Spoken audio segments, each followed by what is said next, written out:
Welcome to Travel Italia, the show about travel in Italy.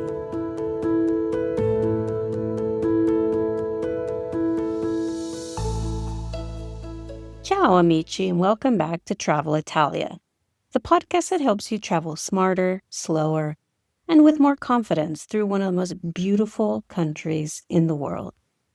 In my last episode, I talked about how to survive Italy's summer heat. Today, I want to revisit that topic a bit because we are in late July as I'm recording, and we're facing yet another historic heat wave. Unfortunately, since my last episode, things have only intensified. In the sense of this summer, 2026, we have experienced unusually high temperatures and, sadly, a series of extreme heat waves. As I'm recording this episode, Europe is having another record-breaking heat wave. Just to give you an example, today in Rome, it is 101 degrees Fahrenheit. That's 38.5 degrees Celsius. But in a few days, it'll hit 102 degrees, 39 Celsius. So very, very hot. Today in Florence, it's 101 degrees. On Saturday, at the height of this heat wave, it will be a staggering 105 degrees. That's 41 Celsius. So this weather is not ideal for sightseeing. At the same time, Italy is in the middle of its busiest travel season of the year. This is the peak season.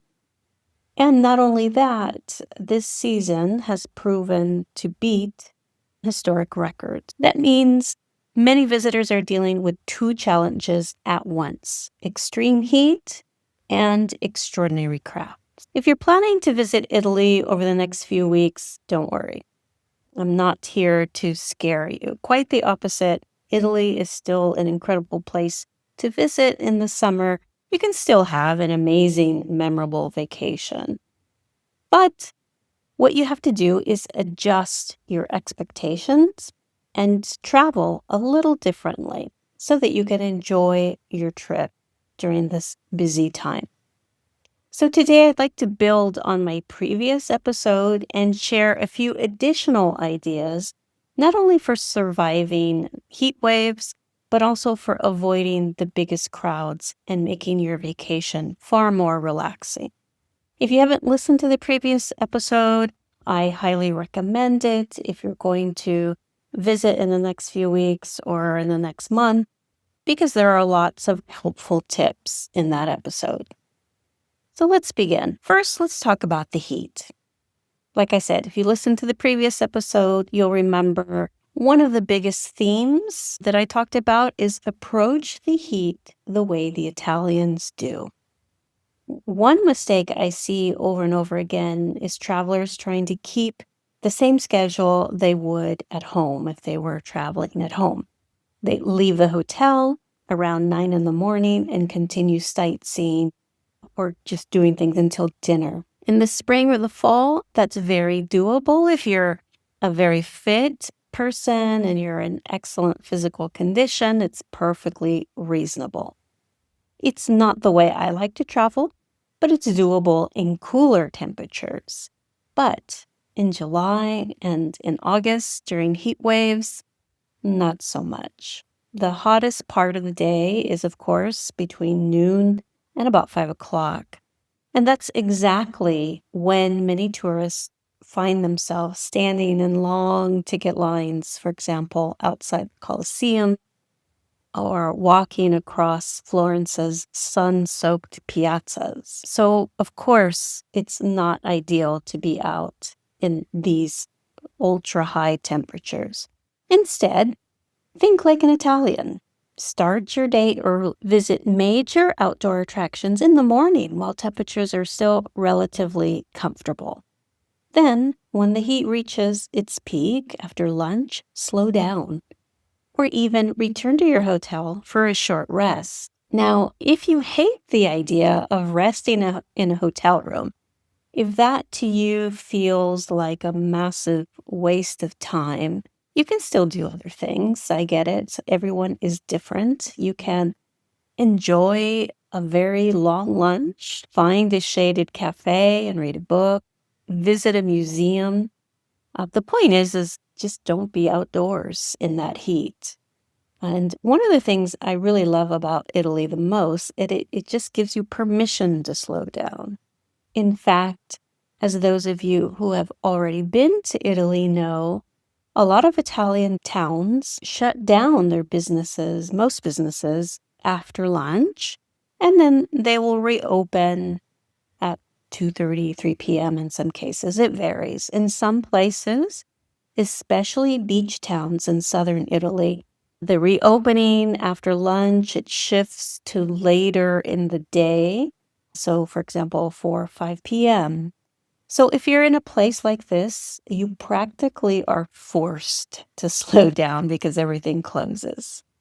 But I do want to point out that if you're in a high traffic touristy area, you can find things that are open. Not everything closes. The point is to just go with the Italian flow, so to speak. You're on vacation. You don't have to race from one attraction to the next.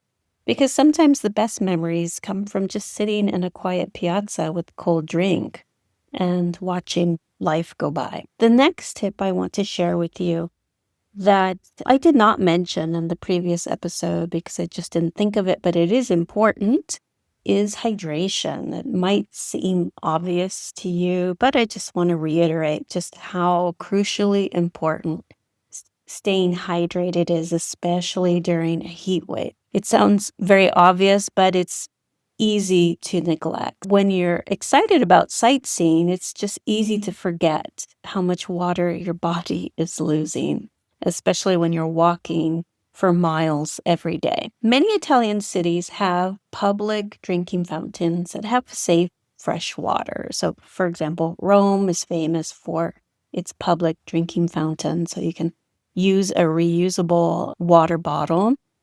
So bringing along a reusable water bottle is a great idea. Now let's take hydration one step further.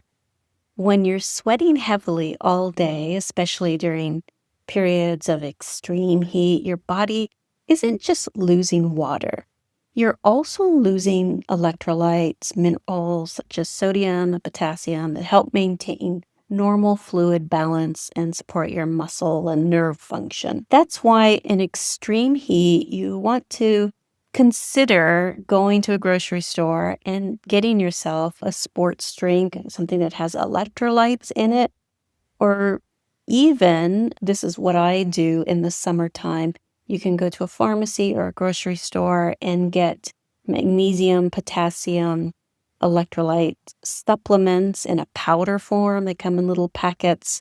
And you can just pour it in your water, mix it up, even keep it in your reusable water bottle, and just sip on that throughout the day. This is something that I do if I'm out and about on a very hot day, and if I feel sluggish and tired. It really, really makes a difference and helps me. But of course, if you have a medical condition, you have to check with your doctor before taking any supplement. So this is just something I do personally, and so do be careful according to your own medical history. The bottom line is don't wait until you feel thirsty. By then you are already behind, you're already dehydrated. But staying hydrated, you reduce your chances of feeling fatigued, and you're able to control your energy levels and enjoy Italy much better because of that. Next, let's talk about clothing and shoe wear. My next step is just dress for comfort, not for Instagram. Okay, Italy does have a reputation for being fashion forward, and yes, Italians dress beautifully. But when temperatures climb into the upper 90s and 100s, comfort matters here. So, like I mentioned in the last episode, choose lightweight fabrics like linen or cotton. Choose clothing that is not too tight so you get some airflow in there, and avoid dark colors that retain heat. Black, dark navy, those kinds of colors, it really does make a difference. So white and light colors are your best friends. Also wear comfortable, light colored and lightweight walking shoes. You don't want heavy walking shoes. Of course, a wide brimmed hat can make a tremendous difference. Sunglasses, and of course, don't forget the sunscreen. Also, as you're walking, especially during heat waves, you want to limit the amount of weight that you're carrying. So, heavy backpacks, things like that cause your back to get all sweaty. So I would recommend just traveling lighter. Have a small day pack or even those nice crossbody travel purses are very nice to just fit a bottle, sunscreen, your phone charger, whatever else, your wallet, a light snack, and just keep it light. My next tip is take advantage of the evenings in Italy. One of my favorite things about Italy in the summer happens after the sun starts to go down. So around 8, 9 in the evening, something wonderful begins to happen. Families come outside from their air conditioned homes. You'll notice in Italy that in the summertime, if you've noticed residential homes and buildings, apartment buildings, people close up their shutters. And those are people trying to control the heat inside their homes. They may or may not have air conditioning. And so at the hottest part of the day, people hunker down if they have air conditioning. And so they close everything up, try to keep the inside very cool. And in the evening, they come out to enjoy the nice, cool air. So families come outside, children play in the piazzas, restaurants, and bars become very lively. Gelato shops have long lines, and people stroll without any particular destination in mind. So, if you spent the hottest hours of the afternoon resting, as I've recommended, you'll actually have the energy to enjoy one of the best parts of the day. And in my opinion, Italy is never more beautiful than on a warm summer evening. And one of the best Italian summertime traditions that I love is evening concerts or festivals. This is very common throughout Italy. So, when you arrive to your destination, I would check online or with the local tourist information office or website for evening concerts or festivals that are happening while you're visiting. Many of these are absolutely free. For example, I was just in the Dolomites having a wonderful time. It was very cool up there. And in the town I was staying, there were nightly concerts in the main piazza every night. The city pays for these concerts and they're absolutely free.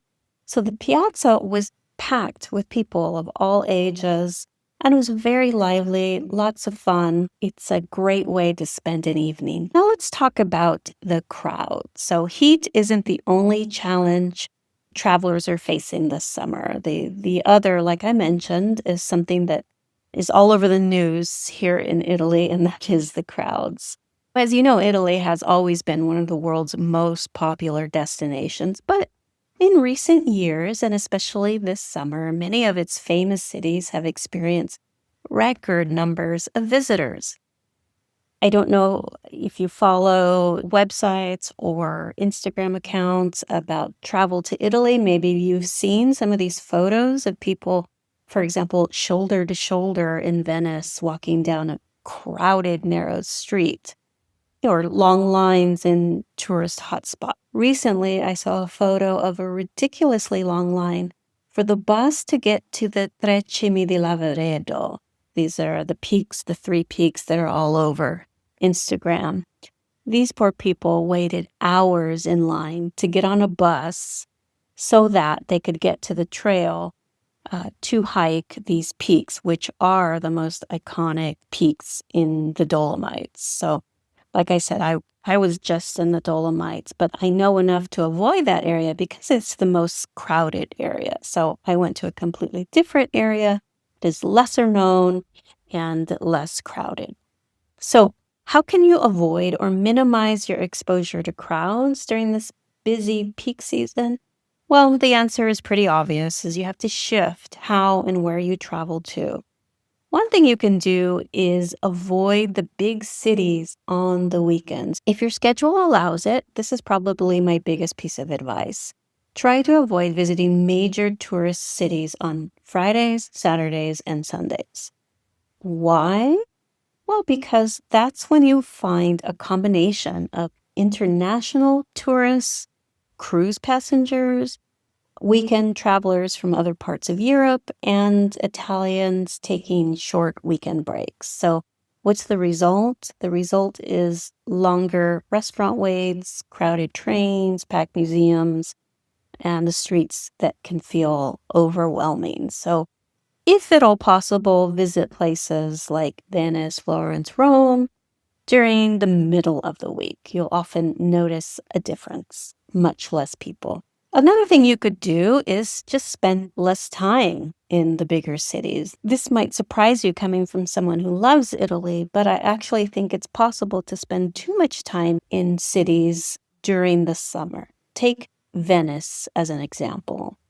It's one of the most beautiful cities in the world. It's unlike anywhere else.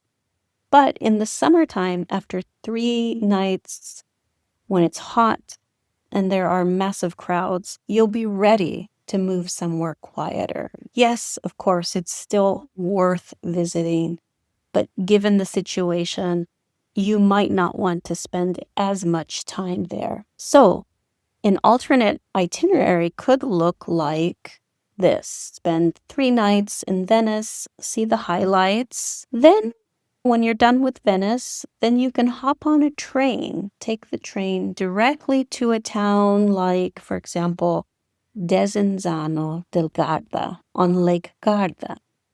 It's just a couple of hours away, west, direct train west. And you've traded canals for a beautiful lakeside town.